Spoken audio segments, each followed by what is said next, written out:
ये जो हम कार्टून्स देखते हैं ये इंडिया को छोड़ के बाहर के देशों में दिखते कैसे हैं? और क्या होगा अगर हम जिंदगी भर के लिए पूप करना ही बंद कर दें? कैसे एक बिल्ली की वजह से इंसान चांद पर पहली बार पहुंचा था? और ये कौन सी गाली है जिसे राजा महाराजा भी देते थे और ये आज आप भी देते हो? भाई वीडियो को एंड तक देखना क्योंकि बहुत मजेदार वीडियो है। और अभी तक चैनल को सब्सक्राइब नहीं किया है तो चैनल को सब्सक्राइब करके उस बगल वाले बेल आइकन को दबा देना। Number 16 Thomas and friends. आपको ये सीरीज तो याद ही होगी। ये तो जमाने की सीरीज है जब मूवीज में CGI और VFX भी नहीं हुआ करते थे। जैसे कि आप इस बिहाइंड द सीन फुटेज में देख सकते हो कि कैसे इस आइकॉनिक सीरीज को शूट किया जाता था। इसमें रियल मिनिएचर ट्रेन्स यूज किए गए थे जिसमें मोटर्स और स्मोक इफेक्ट्स भी डाले गए थे। सीन शूट करने के लिए स्लो स्पीड कैमरास यूज होते थे ताकि स्मूथ मोशन दिखे। नंबर 15 2019 में स्विट्जरलैंड के हेस्लांडन क्लिनिक में एक स्टडी की गई थी जिसमें रिसर्चर्स ने 18 आदमियों की बियर्ड और 30 कुत्तों के फर सैंपल्स को कंपेयर किया। इस स्टडी का शॉकिंग रिजल्ट ये था कि हर एक आदमी के बियर्ड में कुत्तों के फर से ज्यादा बैक्टीरिया पाए गए थे। कुछ आदमियों के बियर्ड में ऐसे जर्म्स मिले जो हेल्थ के लिए काफी हार्मफुल होते हैं। इसका मतलब ये नहीं कि बियर्ड रखना गंदा है, पर बियर्ड के साथ साथ हाइजीन मेंटेन करना उतना ही जरूरी है। बियर्ड्स में अक्सर मॉइस्चर और फूड पार्टिकल्स फंस जाते हैं जो बैक्टीरिया के ग्रोथ के लिए परफेक्ट एनवायरनमेंट बनाता है। नंबर 14 हॉलीवुड की सारी फिल्म्स के स्टार्टिंग में आपने ये आइकॉनिक पिक्चर तो देखा ही होगा, लेकिन क्या आपको इस पिक्चर में दिख रही इस लेडी के बारे में पता है? ये है जेनी जोसेफ, एक ग्राफिक डिजाइनर जिन्होंने अपने जिंदगी में पहली बार एक फोटो शूट कराया और उनके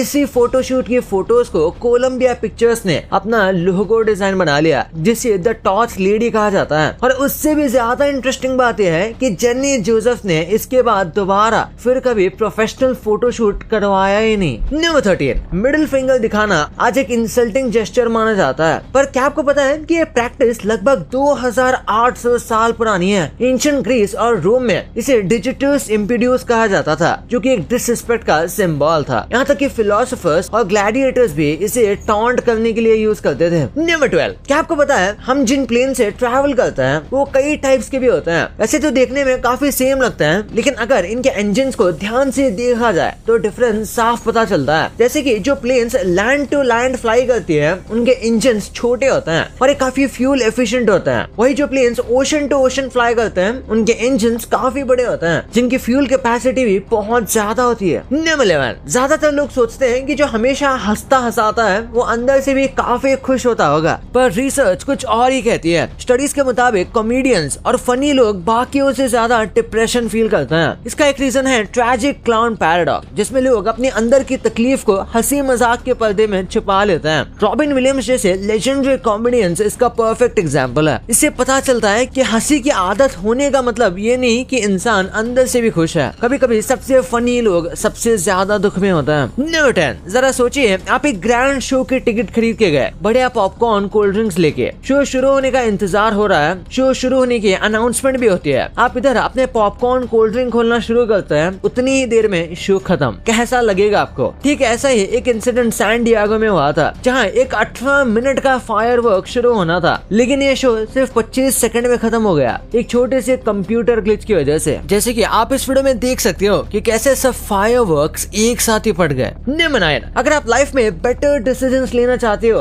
तो एक सिंपल ट्रिक है, औरत की बातें सुनो। और ये बात मैं नहीं कर रहा, ये बात साइंटिफिकली प्रूवन है। चाहे बिजनेस हो, रिलेशनशिप्स हो या डेली लाइफ, स्टडीज प्रूव करती है कि वुमन का पर्सपेक्टिव ज्यादा इंसाइटफुल होता है। यहाँ तक कि जहाँ हमें डिसीजन लेने में दिक्कत आती है वहाँ एक औरत को खड़ा कर दो तो वो काफी आसानी से किसी भी प्रॉब्लम का सोल्यूशन निकाल देंगी। तो साइंस की मानो और अगला कोई भी डिसीजन लेने से पहले अपनी माँ, बहन या दोस्त की बात जरूर सुन लेना। नंबर 8 आपको लगता है कि आप इंग्लिश में एक्सपर्ट हो? सोच लो फिर से, क्योंकि हर 2 घंटे में एक नया इंग्लिश वर्ड डिक्शनरी में ऐड होता है। मतलब जब तक आप ये वीडियो देख रहे हो शायद एक और नया वर्ड आ चुका होगा। सोशल मीडिया, स्लैंग और नए ट्रेंड्स की वजह से नए शब्द फास्ट पेस में बनते हैं। सेल्फी, बिंज वॉच, हंग्री, ये सब नए वर्ड्स ही तो हैं। तो अगली बार जब किसी का इंग्लिश वर्ड आपको ज्यादा स्ट्रॉन्ग लगे तो उन्हें इस फैक्ट के बारे में जरूर बताना। नंबर 7 जब हम हाथ में नोट लेके पे करते हैं हमें पैसों की रियल वैल्यू का एहसास होता है और इससे हमें सेटिस्फैक्शन भी ज्यादा मिलती है। ये बात हम ऐसे ही नहीं बोल रहे, कई सारे साइंटिफिक स्टडीज ने इस बात को प्रूव किया है। डिजिटल पेमेंट चाहे कितना भी ईजी हो,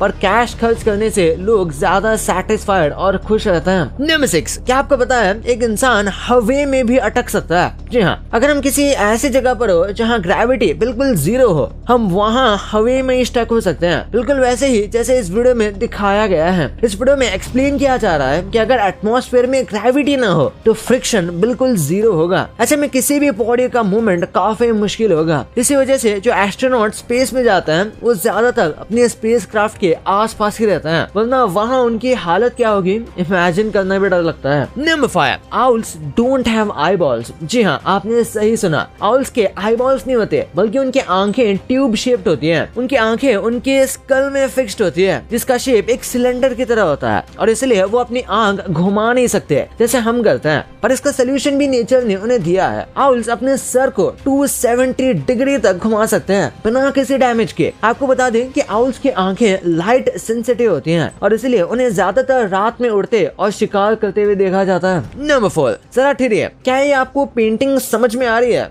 नहीं शायद, लेकिन ये पेंटिंग ही नहीं है, बल्कि ये एक इंसान का पूरा नर्वस सिस्टम है, जिसे एक पोर्ट्रेट की तरह सजाया गया है। ये कारनामा 1925 में किया गया था मिसूरी के एक कॉलेज में। इसे 2 मेडिकल स्टूडेंट ने बिना किसी कनेक्शन के जोड़ा था और ये एक पूरे ह्यूमन नर्वस सिस्टम को डिसेक्ट कर दिया। जरा सोचिए, ब्रेन, स्पाइनल कॉर्ड और बाकी सारे नर्व्स को एक साथ केयरफुली रिमूव करना, वो भी बिना किसी डैमेज के। मेडिकल साइंस के लिए ये एक हिस्टोरिक अचीवमेंट थी, क्योंकि हमारा नर्वस सिस्टम इतना डेलिकेट होता है कि इसे निकालने का सोचना भी इम्पॉसिबल लगता है। नहीं बताइए, ये तो आपको सबको पता है कि एस्ट्रोनॉट्स की ट्रेनिंग काफी एडवांस्ड होती है, लेकिन क्या आपको पता है कि उनके मूवमेंट कंट्रोल का एक सीक्रेट लेसन बिल्लियों से लिया जाता है? अगर आपके पास बिल्ली है तो आपने नोटिस किया होगा कि जब एक बिल्ली गिरती है तो बिना किसी एक्सटर्नल फोर्स के अपने आप को वो बैलेंस कर लेती है और हर बार जमीन पर परफेक्टली लैंड करती है। इसे कैट राइटिंग रिफ्लेक्स कहते हैं। नासा और साइंटिस्ट ने इस रिफ्लेक्स को स्टडी करके अपने एस्ट्रोनॉट्स को ट्रेनिंग में इंक्लूड किया हुआ है, क्योंकि कई बार एस्ट्रोनॉट्स को भी जीरो ग्रेविटी में अपनी बॉडी को कंट्रोल करना होता है। क्या कभी आपने ये सोचा था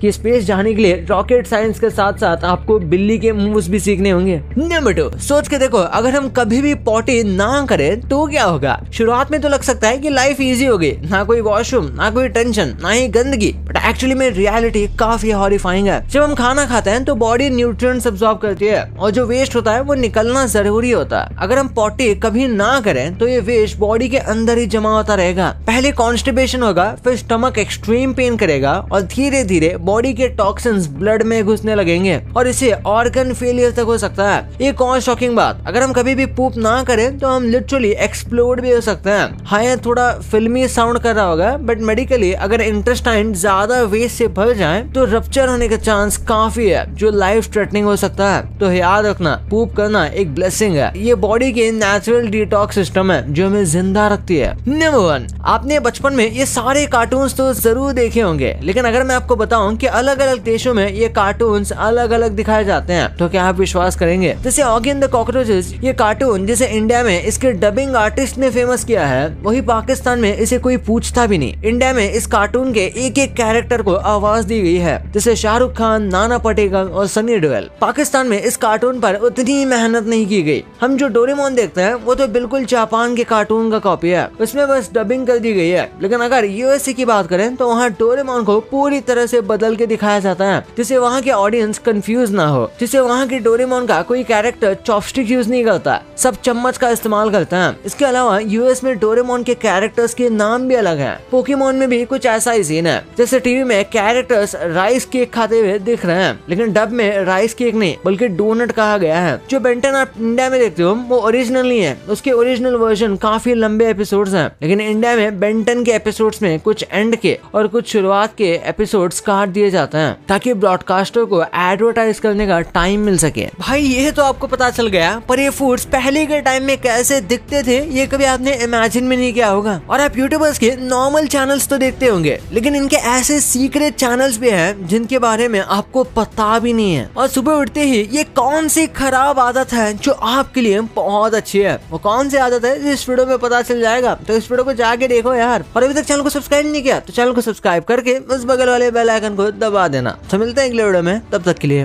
बाय।